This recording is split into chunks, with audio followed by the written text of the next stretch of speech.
अरे तुम तो हमारे से पुराने पुराने भगत हो, बड़े बड़े भगत हो। हमने तो केवल गुरुदेव के सत्संग ही सुने पंडाल में बैठकर। तुम लोग तो गुरुदेव के साथ रहा करते थे। तुम्हें तो पूज्य गुरुदेव भगवान ने ऐसी ऐसी वो बातें भी बताई होंगी जो बातें गुरुदेव ने संगत में नहीं बताई। और ये पुराने पुराने सत्संग गुरुदेव के 1997 के, 96 के, 94 के गूढ़ रहस्य युक्त सारा भेद छुपा रखा है। और क्या कह रहे हैं परमात्मा? एक तरफ तुम अपने गुरु को कबीर जी भी कहते हो और दूसरी तरफ उस कबीर को मां के गर्भ से जन्म लिया हुआ एक मानुष भी मान रहे हो। तो कम से कम अपने गुरु के सत्संगों को तो आधार बनाओ। तो गुरुदेव क्या कह रहे हैं गरीबदास जी की वाणी का हवाला देते हुए, क्योंकि सन 1988 से और सन 2000 तक 12 वर्ष तक गुरुदेव ने केवल आदरणीय गरीबदास जी के सदग्रंथ साहिब की वाणियों को आधार बनाकर सत्संग किए। तो गुरुदेव भगवान ने इस वाणी में क्या कहा है, क्या बताया है? गरीब साहिब पुरुष कबीर है। गरीबदास जी कह रहे हैं कि परमात्मा साहिब तो पूरी सृष्टि में एक ही है, वो है कबीर। और योनि पड़े सो जीव, और जो मां के गर्भ से जन्म लेकर आता है वो जीव होता है, जीव। वो कभी पीव नहीं हो सकता, परमात्मा नहीं हो सकता। मां के गर्भ से जन्म लेने वाले को कबीर नहीं कह सकते, पीव नहीं कह सकते, वो जीव है। गरीब साहिब पुरुष कबीर है, योनि पड़े सो जीव, और लख 84 पढ़ी काल जाल गठसीव। और ऐसे 84 लाख योनियों से आए हुए या मां के गर्भ से जन्म लेकर आए हुए किसी जीव को यदि हम सतगुरु कहेंगे, परमात्मा कहेंगे, कबीर जी कहेंगे, यानी हम एक तरफ तो ये कहें कि हमारे गुरु जी का जन्म हुआ है, हमारे गुरु जी का जन्म हुआ है, और एक तरफ हम उनको कबीर जी भी कह रहे हैं कि हमारे गुरु जी कबीर जी है, हमारे गुरु जी भगवान है। बंदी छोड़ सतगुरु रामपाल जी भगवान की जय। तो परमात्मा कहते हैं लख 84 पढ़ी ऐसी आत्मा जो दो नाव की सवारी कर रही है, जिसका स्टैंड क्लियर नहीं है। कहते हैं वो लख 84 में जाएगा भक्ति करते करते भी, और काल जाल गठसीव, और काल के जाल में बुरी तरह से फंस जाएगा। तो क्या समझा रहे हैं गुरुदेव भगवान के नादानों? गुरु को मानुष मानने की गलती ना करो। गुरु साहब पुरुष कबीरे है, योनि पर सुजीवे। लख 84 भरम ही काल जाल गठसीव। कि साहब परमात्मा कबीर साहब है, और बाकी तो जो योनि में आते हैं वो जीव है। और लख 84 भरम ही काल जाल गठसीव। गरीब साहब पुरुष कबीरे को दे धरी ने को होए। शब्द स्वरूपे रूपे है, घट घट बोले सोए। अब देखो बंदी छोड़ने का है गरीबदास जी कि कबीर साहब कोई मां का पैदा नहीं हुए, अपना शब्द रूपी शरीर बनाकर आ जाते हैं। अपनी शब्द माने कहते हैं ना, कई लोग कह दिया जा तेरे हो जाएगा तथास्तु, ये शब्द बोला, अपने शब्द से अपने देह ही तैयार करे नीचे आगे, इनके ऊपर कोई पाबंदी नहीं। आगे कहते हैं गरीब अंत कोट अवतारे हैं ये माया के गोविंदे। करता हो अवतरे बहोर पड़े जब फंद, बहोर पड़े जग फंद। के ये माया के गोविंद, इस 3 महाराज के 9-10वां अवतार भी माया, ये माया विस्तार कहते हैं कि 9वां 10वां समझो ये सब माया विस्तार। ये 9 अवतार और 10वां भी आओगा, ये माया से यानी काल के अधीन ही ये चक्कर काट रहे। तो गरीबदास जी ने कितने प्यार से, कितने बढ़िया ढंग से समझाया कि कबीर परमात्मा को जीव समझने वाले, गर्भ से जन्म लेकर आया हुआ समझने वाले 84 लाख योनियों में पड़ेंगे। अरे मां के गर्भ से तो अवतार आते हैं, अवतार, जिनका अवतरण दिवस मनाया जाता है, जिनकी जन्माष्टमी मनाई जाती है। एक सत्संग में गुरुदेव कह रहे हैं कि ये जो काल के अवतार है ना, ये मां के गर्भ से आते हैं। परमात्मा का अवतार कभी मां के गर्भ से नहीं आता, क्योंकि परमात्मा स्वयं ही अवतार बनकर अवतरित होते हैं। परमात्मा किसी को अवतार रूप में नहीं भेजते। अगर किसी को भेजा हो आज से पहले, क्योंकि विशेषकर हम तो सतयुग से लेकर और कलयुग की प्रथम पीढ़ी तक के इतिहास को ही जानते हैं। उसके बाद तो फिर ये प्रलय आ जाती है यहाँ पर, क्योंकि ब्रह्मा जी का जैसे ही एक दिन समाप्त होता है तो यहाँ पर प्रलय आ जाती है। तो 4 युगों का ही इतिहास रहता है हमारे पास में, 4 युगों का भी कंप्लीट नहीं रहता। अब आगे का तो अब बनेगा। 3 युगों का पूरा इतिहास और कलयुग का 5-5.5 वर्ष तक का इतिहास। तो इन 4 युगों में जो लोग ये कहते हैं कि कबीर जी अपने अवतार भेजते हैं, कबीर जी अपने अवतार भेजते हैं, इन 4 युगों में एक भी उदाहरण अगर परमेश्वर रामपाल जी का कोई भी भगत अगर दे दे, कोई भी भगत कि सतयुग, त्रेता, द्वापर और कलयुग में वर्तमान समय तक कबीर जी ने सतलोक से किसी आत्मा को अवतार बनाकर भेजा है, तो ये पवन दास उस भगत भाई की पूरी जिंदगी गुलामी करेगा, उसकी जूती में पानी भर के पिएगा। अरे भैया, फ्री का नौकर मिल रहा है, फ्री का नौकर, पूरी जिंदगी एक पैसा नहीं लूंगा, रोटी दोगे तो खाऊंगा, नहीं तो कोई बात नहीं है, और तुम्हारी जूती में पानी भर भर के पीऊंगा। अगर एक भी उदाहरण पेश कर दो कि कबीर जी ने सतयुग से लेकर वर्तमान तक सतलोक से किसी आत्मा को भेजा हो अवतार के रूप में, काल के जाल से जीवों को मुक्त करवाने के लिए, एक का भी उदाहरण दे दो। और अगर भेजा है तो वो आने वाला अवतार यदि एक भी आत्मा को काल के जाल से मुक्त कराकर ले गया है तो उदाहरण दे दो। पूरी जिंदगी तुम्हारी गुलामी करूंगा। नहीं दे पाओगे, ऐसा होता ही नहीं, ऐसा होता ही नहीं, क्योंकि परमात्मा ने सृष्टि की शुरुआत में ही अचिंत को यह बात कहकर सृष्टि रचना का भार देकर कि अचिंत ये ले शब्द शक्ति और शतलोक में सृष्टि रचना कर, कंस्ट्रक्शन कर, वो नहीं कर पाया। उसने अक्षर पुरुष को पैदा किया वचन शक्ति से, अक्षर पुरुष जाकर मानसरोवर में सो गया, अनंत युग बीत गए। लास्ट में परमात्मा ने कहा, क्या हुआ भाई, सृष्टि क्यों नहीं रची जा रही अचिंत? अचिंत ने हाथ खड़े कर दिए, बोले भगवान मेरे बस की बात नहीं है। वो अक्षर पुरुष गहरी निंद्रा में सो गया मानसरोवर में, और वो तो मेरे उठाने से उठ भी नहीं रहा, मेरे उठाने से उठ भी नहीं रहा। तब परमात्मा ने कहा कि ये तेरे को झटका देना था, तू जीव है, जीव, और जो काम पीव कर देगा वो जीव नहीं कर सकता। आगे मेरे किसी भी कार्य में रोड़ा मत खटकाना कि मैं कर दूंगा, मैं कर दूंगा। अचिंत ने उसी समय कान पकड़ लिया, हाथ जोड़ लिया कि भगवान आपने मुझे मेरी औकात दिखा दी है, अगर ये झटका मुझे ना लगता तो क्या पता आगे चलकर मैं अपने कर्म बिगाड़ लेता। तो परमात्मा ने तो शुरू में झटका दे दिया था कि भाई जिसका काम उसी को साजे, और करे तो मूर्ख बाजे।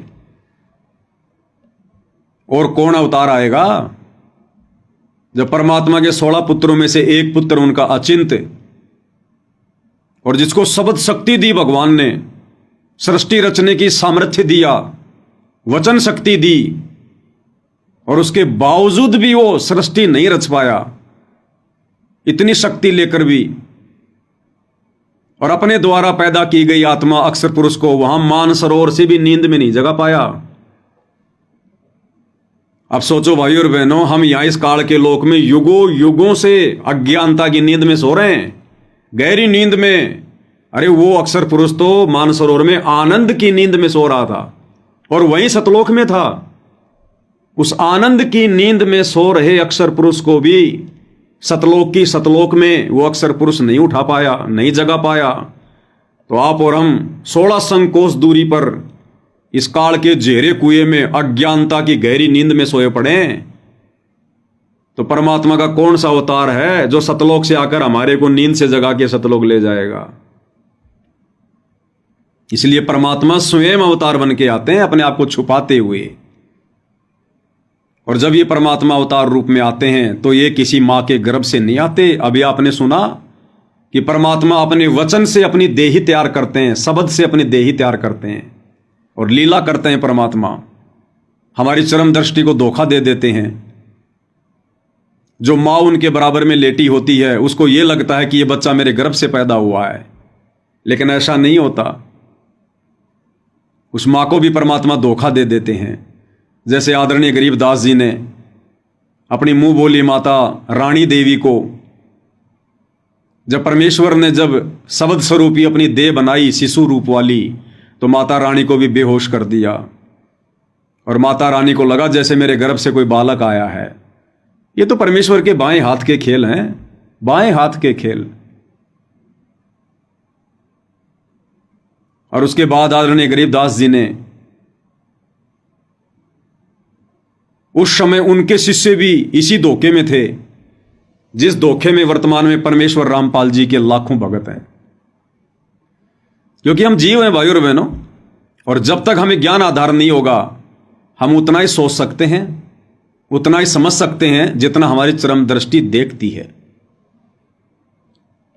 तो आदरणीय गरीबदास जी के शिष्य भी उनको मानुष माना करते थे, जीव माना करते थे। जब कभी कभार गरीबदास जी कह दिया करते थे, क्योंकि उनकी वाणियों में जिक्र आता है, कई बार उन्होंने कहा कि भाई मैं परमात्मा हूं, मैं स्वयं सारी सृष्टि का मालिक हूं। तो शिष्य समझ नहीं पाते थे और मन में दोष आ जाता था। गुरुजी थे इसलिए मुंह पर कह भी नहीं सकते थे। जिस प्रकार से एक समय 650 साल पहले कबीर परमात्मा वीर सिंह बघेल के यहां बनारस में बैठकर सिकंदर लोधी और वीर सिंह बघेल को सत्संग सुना रहे थे, वार्तालाप कर रहे थे, तो अचानक से परमात्मा ने अपने जल का लोटा उठाया और अपने पैर के ऊपर छिड़का। सर्दी का समय था, तो दोनों राजाओं को आश्चर्य हुआ कि परमात्मा वैसे ठंड है और आपने ये जल अपने पैरों पर जो छिड़का है, इसका क्या रीजन है। तो परमात्मा ने कहा कि बच्चों, यहां से 1200-1300 किलोमीटर दूर उड़ीसा के पुरी में जो जगन्नाथ मंदिर है, उसका जो मुख्य पांडा है वो खिचड़ी उतार रहा था प्रसाद वाली, और वो गर्मा गर्म खिचड़ी उसके पैर पे गिर गई। तो मैंने ये गंगा जी का जल, हिमजल, ठंडा ठंडा जल उसके पैर के ऊपर छिड़का है, उसके पैर पे डाला है मैंने, नहीं तो मर जाता हो। अब दोनों राजा कबीर परमेश्वर के शिष्य थे, तो ये बात उनके गले भी नहीं उतरी और शर्म के मारे गुरुजी के मुंह पर कह भी नहीं पाए कि गुरुजी आप ये क्यों डींग मार रहे हो, इतनी लंबी फेंकते हैं गुरुजी। उनको विश्वास नहीं हुआ और पीछे से उन्होंने 2 घुड़सवार भेजे कि जाओ भाई, इस घटना की सत्यता के विषय में पूरी जांच पड़ताल करके आओ। 2 घुड़सवार गए, 10-12 दिन में वापस आए और बिल्कुल अंगूठा लगवा के लाए। उस पांडे ने ज्यों की त्यों बताई कि भाई ऐसे ऐसे मेरे पैर पर खिचड़ी पड़ गई थी, और उस समय काशी वाले कबीर जी यहीं खड़े हुए थे, अगर वो मेरे पैर पर ठंडा ठंडा जल ना डालते तो मैं तो मर ही जाता। साइन करवा के लाए, अंगूठा मरवा के लाए। तब उन दोनों को विश्वास हुआ और अपनी गलती स्वीकार की। तो इसी प्रकार आदरणीय गरीबदास जी के भगत, उनको विश्वास नहीं होता था कि ये परमात्मा है गरीबदास जी। क्यों? क्योंकि हमारी जो चरम दृष्टि देखती है हम उतना ही निर्णय लेते हैं। तो वो देखा करते थे कि भाई गरीबदास जी की तो माँ है, ये तो रानी माँ का बेटा है, हमारे साथ में ये गायें चराया करता था, भैंस चराया करता था, ग्वाला बन के जाया करता था, ये तो माँ के गर्भ से जन्म लेकर आया है, इसका तो बाप है बलराम जी। उनको विश्वास नहीं होता था।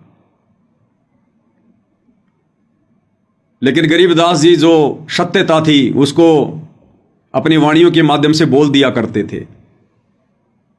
तो गरीबदास जी ने क्या कहा एक सत्संग में कि भाई ना तो कबीर साहिब मां से पैदा हुए और भाई ना हम गर्भ में आए। क्या कह रहे हैं कि ना तो कबीर साहिब मां से पैदा हुए और भाई ना हम गर्भ में आए। क्या कह रहे हैं गरीबदास जी? ना हम गर्भ में आए। अब गर्भ में नहीं आए तो फिर कैसे आए भाई? क्योंकि गरीबदास जी स्वयं परमात्मा थे, परमेश्वर कबीर थे, वो स्वयं बंदी छोड़ थे। उन्होंने एक डबल रोल किया। सुडानी के खेतों में जिंदा महात्मा के रूप में उन्होंने डबल रोल किया था, गुरु शिष्य परंपरा को बनाए रखने के लिए। नहीं तो गरीबदास जी के शिष्य भी कहते कि गरीबदास जी को कहां से ज्ञान हो गया, ऐसे ही बोलता है, इसका कोई गुरु तो है ही नहीं। तो वो परमेश्वर ने डबल रोल किया था अपना खुद का ही। तो क्या कह रहे हैं आदरणीय गरीबदास जी कबीर जी के विषय में और स्वयं के विषय में? मेरे गरीबदास जी कि कबीर साहब मां का पैदा नहीं हुई थी और ना हम गर्भ में आए भाई। शब्द स्वरूपी रूप हम। सुना क्या कह रहे हैं पूज्य गुरुदेव भगवान? एक बार फिर से सुन लो। मेरे गरीबदास जी कि कबीर साहब मां का पैदा नहीं हुई थी और ना हम गर्भ में आए भाई। शब्द स्वरूपी रूप हम। बताओ, गरीबदास जी भी मां से नहीं आए, मां के गर्भ से जन्म नहीं लिया, जबकि लीला क्या की? मां के गर्भ से जन्म लेने की। 9 महीने रानी देवी को गर्भ भी रहा, पेट भी फूला फूला रहा, उनको परवश पीड़ा भी हुई, बिल्कुल वही जो संसार में होता है। लेकिन परमेश्वर का खेल क्षण मात्र में क्या से क्या कर दे। और परमेश्वर कबीर जी अपने वचन से, अपने शब्द से, अपनी सूक्ष्म देही बनाकर, शिशु रूप में देह बनाकर और रानी मां के बराबर में लेट गए। और रानी मां को लगा ये है मेरा गरीबू, ये है मेरा गरीब, मेरा बेटा। और परमेश्वर ने अपने आप को खून में लपेट लिया, जेर में लपेट लिया, गंदगी में लपेट लिया। ये तो लीलाधर है भाई और बहनों, लीलाधर। इनसे बड़ी लीला करने वाला कौन है संसार में? अरे यहां इन फिल्मों में हम देखा करते थे पहले, करोड़ों की कार में घूमने वाला हीरो। अब हीरो तो काहे का है, वो तो डबल जीरो है। अब पता चला परमात्मा के ज्ञान से वो तो हम भक्तों के नाखून के बराबर भी नहीं है। दुनिया में झूठा हीरो बने फिर रहे हो। वो करोड़ों की गाड़ी में घूमने वाला, बंबई में करोड़ों के मकान में रहने वाला, देश विदेश की यात्रा करने वाला, और 2 पैसे के चक्कर में एक 3 घंटे की फिल्म बनाता है। और जब उसको रोल मिलता है किसी गरीब आदमी का, भिखारी का, रिक्शा चालक का, तो वो करोड़पति आदमी भी, वो फिल्म बनाने वाला ऐसी एक्टिंग करता है कि देखने वाले की आंखों में आंसू आ जाते हैं कि इससे ज्यादा गरीब तो पूरी बंबई में कोई नहीं है। तो ये परमात्मा जब अपनी एक्टिंग पर आएगा तो ये कोई कमी छोड़ेगा क्या? ये तो नायकों का नायक है, महानायक। इनसे बढ़कर एक्टिंग तो कर दे कोई सोच ही नहीं सकता। करना तो बहुत दूर की बात है। और कर ही रहे हैं, कर ही रहे हैं, कर ही रहे हैं। पिछले 30 वर्षों से पूज्य गुरुदेव भगवान परमेश्वर रामपाल जी अपना अनमोल ज्ञान दे रहे हैं। क्या आज तक उनका कोई भी शिष्य पहचान पाया, साथ संगत वाले भाई बहनों को छोड़कर, कि हमारा गुरु कौन है? इतना आसान है क्या गुरु को पहचानना, गुरु की पहचान करना? इतना आसान है क्या? अरे हमारी भैंस यदि 20 भैंसों में जाके मिल जाए, हम हमारी भैंस को तो नहीं पहचान पाएंगे। इस भगवान को पहचान लेंगे हम? ये भगवान अपनी पहचान करवाता है, इसको कोई पहचान नहीं सकता।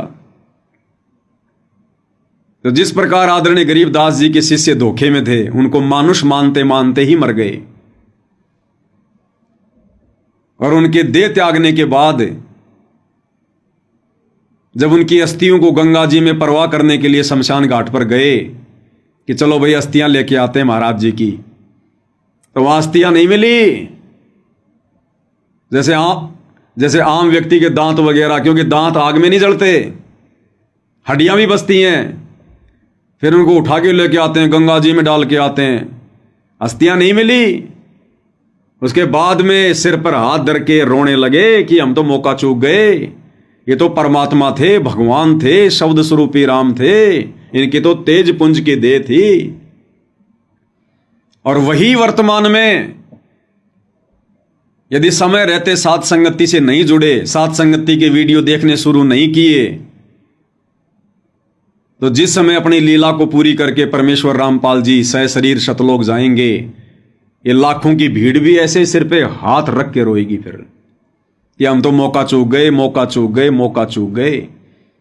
अब भाई गरीबदास जी वाले भक्तों को तो फिर से मौका मिल गया, लेकिन वर्तमान में जो गलती कर जाएगा फिर उसको अंत तक मौका नहीं मिलेगा, अंत तक। क्योंकि गरीबदास जी के समय तो मूल ज्ञान नहीं दिया गया, गरीबदास जी के समय सात संगतियां नहीं होती थी, लेकिन वर्तमान में तो परमेश्वर ने मूल ज्ञान दे दिया। साहिब ने भेद दिया सब खोल, अपनी शतलोक रजधानी का। और ऊपर से साध संगतियां शुरू करवाई भगवान ने। परमेश्वर जी का जो कार्य इसार जेल जाने के बाद में रुका हुआ था, परमेश्वर ने वो कार्य साध संगतियां शुरू करवा के पुनः शुरू करवाया कि भैया सत्संग कैसे रुक सकते हैं, सत्संग नहीं रुक सकते। परमात्मा किसी न किसी को निमित्त बनाकर, माध्यम बनाकर अपना कार्य सुचारू रखते हैं, सुचारू। तो ये धोखा आने वाले समय में हमारे खुद के भगत भाई खाएंगे, लाखों की संख्या में खाएंगे, जो आज अपने गुरु जी को कबीर जी का अवतार मान रहे हैं। अरे अवतार के विषय में क्या कह रहे हैं पूज्य गुरुदेव भगवान? वो सरोवर लहर तारा नामक तालाब कहलाता था, अब भी है, वो विद्वान है, दास देख कर आया वहां पर काशी में। तो उसमें कमल खिले हुए थे, उस कमल के फूल पर आकर परमात्मा सतलोक से आकर के एक शिशु रूप धारण करके विराजमान हुए। और उनके प्रत्यक्ष दृष्टा थे एक अष्टानंद नाम के संत ऋषि महर्षि, जो स्वामी रामानंद जी के शिष्य थे। उन्होंने फिर अपने गुरुजी से पूछा था कि हे स्वामी जी, आकाश से एक प्रकाश का गोला आया, मेरी आंखें उसको सहन नहीं कर सकी, आंखें बंद होगी। आंखें बंद हुई तो क्या देखा उसमें, जैसे कोई शिशु दिखाई दिया, बच्चा। जैसे हम सूर्य की तरफ देखते हैं, हमारी आंखें प्रकाश को सहन नहीं कर सकती, आंखें बंद हो जाती हैं। बंद होने के बाद फिर उस सूर्य का प्रकाश रहित आकार दिखाई देता है। ऐसे ही फिर वो बच्चा दिखाई दिया। अष्टानंद ने स्वामी रामानंद जी के पास जाकर कहा कि प्रभु, आज मैं लहर तारा तालाब के ऊपर साधना कर रहा था, सुबह सुबह आकाश से एक प्रकाश का गोला आता नजर आया, उसकी तरफ देखा तो मेरी आंखें बंद हो गई। आंखें बंद हुई तो क्या देखा, आंखों में जैसे सूर्य का प्रकाश रहित जो आकार दिखाई देता, ऐसे एक बच्चा दिखाई दिया। हे प्रभु, फिर आंखें खोली तो वो प्रकाश एक कमल के फूल पर सिमट गया, उस तालाब में सिमट गया, जैसे जल में गिर गया हो। रामानंद जी से पूछा, क्या यह मेरी भक्ति की उपलब्धि है या मेरी कोई भ्रमणा है? तो रामानंद जी ने फिर क्या कहा, जितना उनको ज्ञान था, रामानंद जी ने कहा कि बेटा, ये ऊपर के लोक से कोई अवतार आया है, अवतार, और अब ये यहां काशी में किसी मां के गर्भ में प्रवेश करेगा और निर्धारित समय पर यह जन्म लेकर बाहर आएगा, फिर अपनी लीला करेगा। उनको केवल इतना ही ज्ञान था, क्योंकि तीन लोक के जो भगवान है, ब्रह्मा विष्णु महेश, ये मां के गर्भ से जन्म लेकर ही अवतार धारण करते हैं। लेकिन फिर आगे गुरुदेव क्या कह रहे हैं कि इनको केवल इतना ही पता है, क्योंकि ये काल के अवतार मां के गर्भ से आते हैं, जबकि पूर्ण परमेश्वर स्वयं अपना अवतार बन के आता है, वो मां के गर्भ से जन्म नहीं लेता। स्वामी रामानंद जी ने कहा कि बेटा, आकाश से जब अवतार आते हैं तो ऐसी ही लीला हुआ करती है। अब वो किसी माँ से गर्भ लेगा, माँ के गर्भ में आएगा और वहां से जन्म लेगा, फिर यहाँ लीला करेगा, कोई महापुरुष आया है। अब ये तो सोच थी उन ज्ञानहीन ऋषियों की। क्या कह रहे गुरुदेव कि ये तो सोच थी उन ज्ञानहीन ऋषियों की। कि अवतार हमेशा मां के गर्भ से जन्म ही लेकर आता है। यह सोच किसकी थी? उन ज्ञानहीन ऋषियों की, कि अवतार तो मां के गर्भ से जन्म लेकर ही आता है। लेकिन पूर्ण परमात्मा कभी मां के गर्भ से जन्म लेकर नहीं आते। तो जो भगत भाई बहन अपने गुरुजी को यह मानते हैं कि हमारे गुरुजी कबीर जी के अवतार हैं, तो भैया कबीर का अवतार भी मां के गर्भ से जन्म लेकर नहीं आता। मां के गर्भ से जन्म लेकर तो काल के अवतार आते हैं। तो क्या तुम अपने गुरुजी को, परमेश्वर रामपाल जी को काल के अवतार घोषित कर रहे हो क्या? जो उनका अवतरण दिवस मना रहे हो तुम जन्मदिन के बहाने, आप उनको कबीर जी का अवतार कह रहे हो। कबीर जी का अवतार, कबीर जी का अवतार। अरे कबीर का अवतार 3 लोक के अवतारों की तरह मां के गर्भ से जन्म लेकर नहीं आता। सुनिएगा ध्यान से। मां के विधान से परिचित नहीं के ऊपर के अवतार जितने भी आए हैं, क्योंकि इनके अवतार तो मां से जन्म लेकर आए हैं। ये वो अवतार है जो कभी मां से जन्म नहीं लेता। ये कौन सा अवतार है जो कभी मां के गर्भ से जन्म नहीं लेता?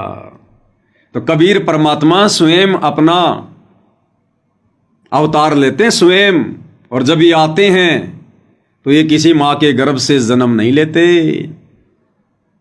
तो जो भाई बहन सतलोक आश्रमों से जुड़े हुए साथ संगति के अभाव में गुरुदेव के सत्संगों को ढंग से समझ नहीं पाए और देखा देखी में नारे लगाते हैं और कहते हैं संत रामपाल जी तो कबीर जी के अवतार हैं।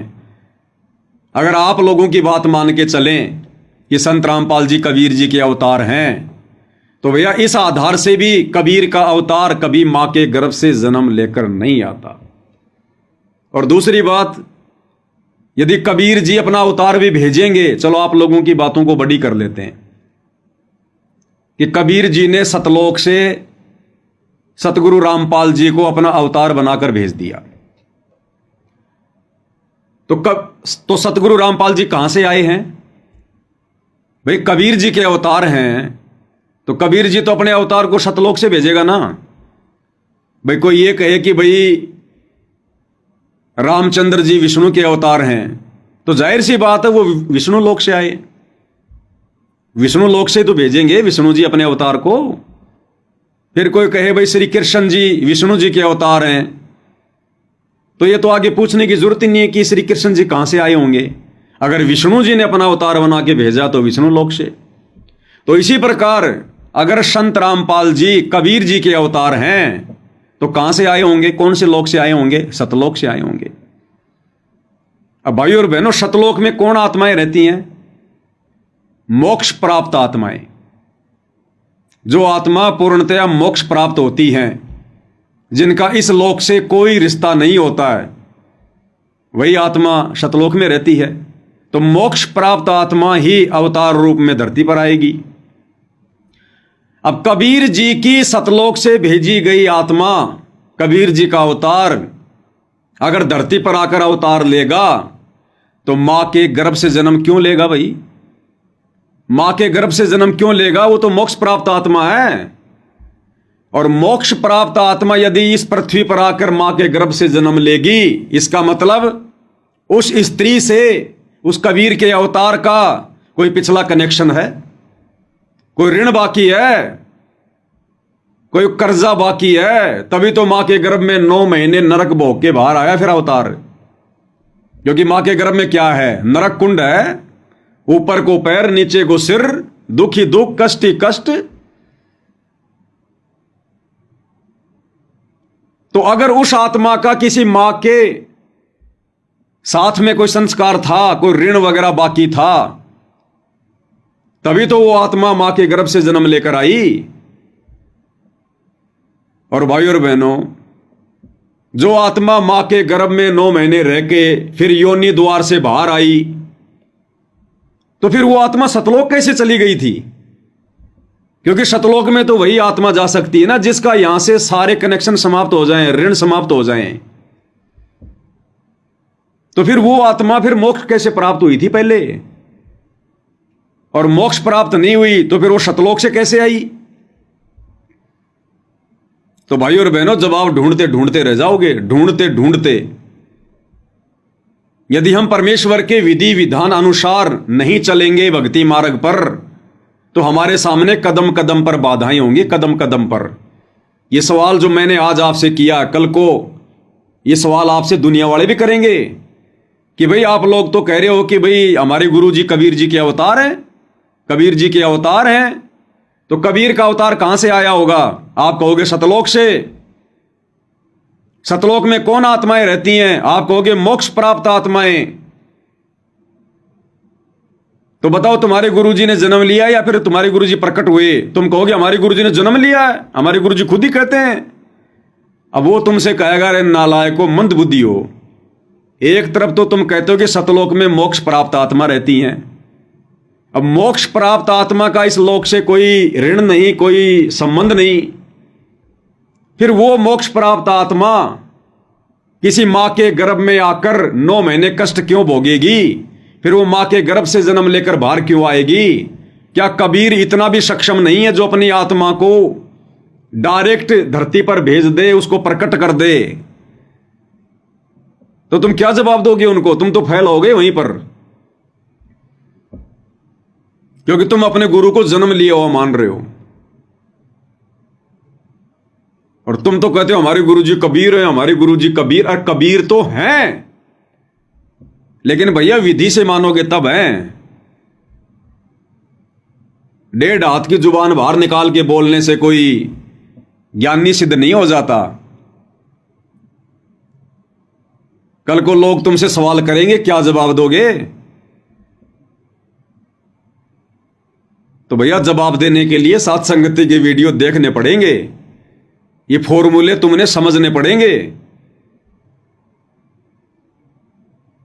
तो परमेश्वर कह रहे हैं कि यहां के ऋषियों को तो इतना ज्ञान है, क्योंकि ये 3 लोक के जो अवतार हैं ये मां के गर्भ से जन्म लेकर आते हैं। लेकिन परमात्मा जो स्वयं अपना अवतार बन के आता है, अरे ज्ञान गंगा पुस्तक में साफ साफ लिखा हुआ है, साफ साफ, कि कबीर परमात्मा स्वयं ही अवतार बन के आता है। फिर भी आप लोगों की आंखें नहीं खुल रही और ज्ञान गंगा बांटते फिरते हो आप लोग। अरे कभी उसको पढ़ लो भाई, खुद भी पढ़ लो कभी, दिमाग पर जोर देकर। कई दुनिया को भवसागर से पार करने के चक्कर में तुम यहीं रह जाओ भवसागर में। तो अपने एक विशेष सत्संग में गुरुदेव भगवान और क्या कह रहे हैं, इसी विषय को अच्छे से समझाते हुए,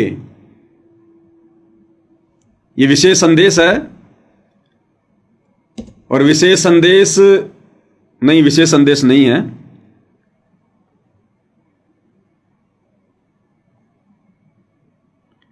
हाँ, अवतार के विषय में ही है, ध्यान से सुनिएगा।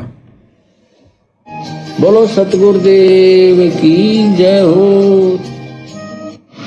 परमात्मा ऐसी ही लीलाएं किया करता है, तभी उसको भगवान कहते हैं, प्रभु कहते हैं, स्वामी कहते हैं, मालिक कहते हैं और परमेश्वर कहते हैं। लेकिन कुछ एक अज्ञानियों ने, अज्ञानी ऋषियों महर्षियों ने, गुरुओं ने ये थ्योरी सेट कर दी कि भगवान, ये जो लीलाएं हैं झूठी हैं, ऐसे भगवान बगैर किसी माता के कोई गर्भ से कोई नहीं बाहर आ सकता, कोई जन्म नहीं, ऐसे स्वयं नहीं प्रकट हो सकता। दुनिया वालों की थ्योरी बता रहे हैं गुरुदेव। इन ज्ञानहीन नकली ऋषियों ने, साधु संतों ने तत्व ज्ञान के अभाव में और ये थ्योरी बना दी कि मां के गर्भ से बाहर आए बिना कोई भी जन्म नहीं लेता इस प्रकार, यानी कोई भी जो है प्रकट नहीं हो सकता, मां के गर्भ से ही बाहर आना पड़ता है। क्योंकि यहां के 3 लोक के भगवान भी जब अवतार धारण करके आते हैं तो मां के गर्भ से आते हैं। तो पक्की थ्योरी इनके दिलो दिमाग में बैठ गई कि मां के गर्भ के बिना कोई भी यहां पर प्रकट नहीं हो सकता। बहुत सा समाज इस बात पर आधारित हो चुका है कि बिल्कुल ठीक है, क्योंकि श्री राम माता से उत्पन्न हुए, श्री कृष्ण मां से उत्पन्न हुए, जितने भी हम जिनको भगवान की संज्ञा में गिनते हैं सभी मां से उत्पन्न हुए। इसलिए हमने यह भी सत्य मान लिया कि मां के बिना उत्पन्न कोई नहीं हो सकता। लेकिन भगवान कैसे किसे कहेंगे? लेकिन भगवान किसे कहेंगे? परमात्मा कह रहे हैं लेकिन भगवान किसे कहेंगे? अगर भगवान भी ऐसी घिसी पीटी लीलाएं करेगा एक जन साधारण की तरह इसी प्रकार की लीला करेगा जैसे राम और श्री कृष्ण कर रहे हैं, विष्णु कर रहा है, तो फिर उसको भगवान कैसे कहेंगे फिर? सकता, लेकिन भगवान कैसे किसे कहेंगे? परमात्मा उसी को कहा जाता है जो एक जन साधारण की क्रियाओं से अलग क्रियाएं करे। बोलो सतगुरुदेव की जय हो। परमात्मा किसे कहेंगे? भगवान किसे कहेंगे? जो जन साधारण की क्रियाओं से अलग क्रिया करे। तो जन साधारण तो भाई मां के गर्भ से जन्म लेके आता है, और भगवान परमात्मा कबीर जी भी अगर मां के गर्भ से जन्म लेकर आएंगे जन साधारण की तरह, तो फिर उनको भगवान कैसे कह सकते हैं? परमात्मा कैसे कह सकते हैं फिर उनको?